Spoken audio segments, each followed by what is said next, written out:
Hey everybody, it's your hospitality friend Glenn here on the high-tech trade floor with Jenna Fishel, Chief Commercial Officer with First Hospitality. But first, I want to thank our friends over at Unifocus. Unifocus technology that drives value. So we're here, we're at HITEC right now.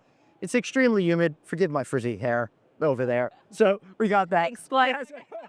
Very humid here. We're here at HITEC and a lot of new ideas are being presented, but some ideas have been talked about for a year or two, but are changing. And I guess the big issue is AI. How did you perceive this walking into this conference first? How you're thinking about it now in the middle of the conference? And if this is running after the conference, also applies. Sure. So AI is very exciting and something I use every day. As a company, we've really put a lot of efforts and focus and champions in this area. However, I really enjoyed hearing some new ideas on how we could put it into action when we go back. Some of the things that resonated with me the most is how we supervise with AI. What do you mean by that? So, we can really teach some of these bots or agents, what we're looking for on a commercial strategy call, as an example, and teach it to tell us, how performance is going and how we can improve. Oh, I'd love that. So we're really talking about different ways of thinking in order to move AI forward. The problem that I'm finding with AI is it means everything, but it can simultaneously mean nothing. So we need to kind of be very specific about it. So how are you also thinking about utilizing AI to perhaps make people's jobs less monotonous so they could focus on things that are more life-enhancing, to say? Yeah, definitely. I think we're using it for our revenue managers and marketing managers to be able to focus more on strategy, right?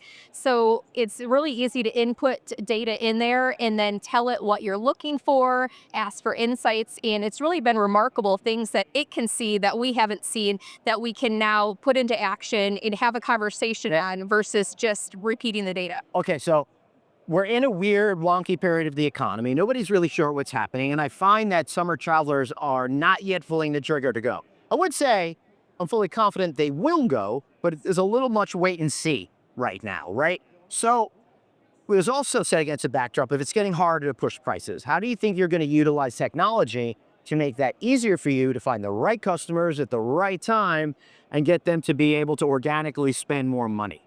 Sure.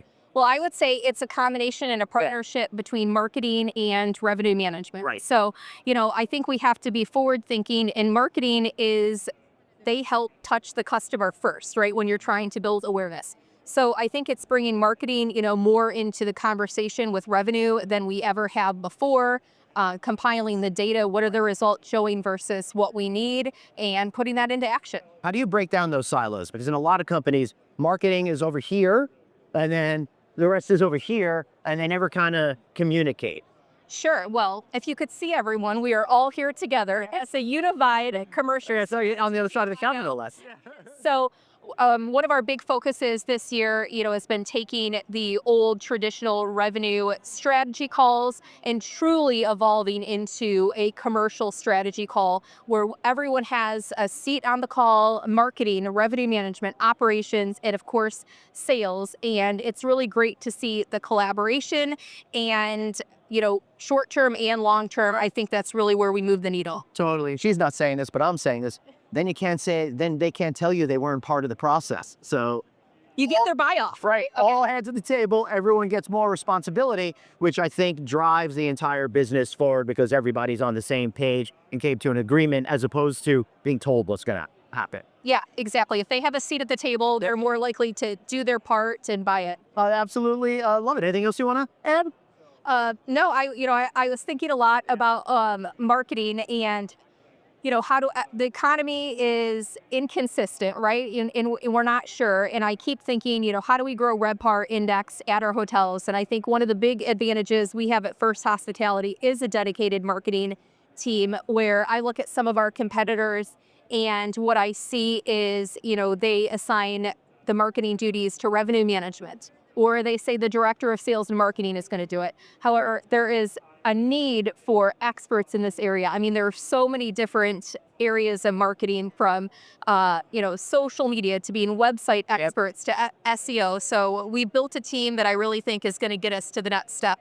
That's a great piece of advice because it's very hard at the property level to try to be doing sales and be a marketing pro when you're really a sales pro that's kind of being forced into a marketing. Yeah, our directors of sales, they're great at building relationships and letting us know what's going on in the market, but marketers have a different skill set, right? And they actually need to be creative and then yet meticulous to get into the detail at the same time. Awesome. I absolutely love it. Hey, thanks for watching, everybody. Really appreciate it. Hope you learned something. I sure did. That's Jenna, who's already sneaking away. I'm Glenn. Thanks, Unifocus. See you later. Bye, everyone.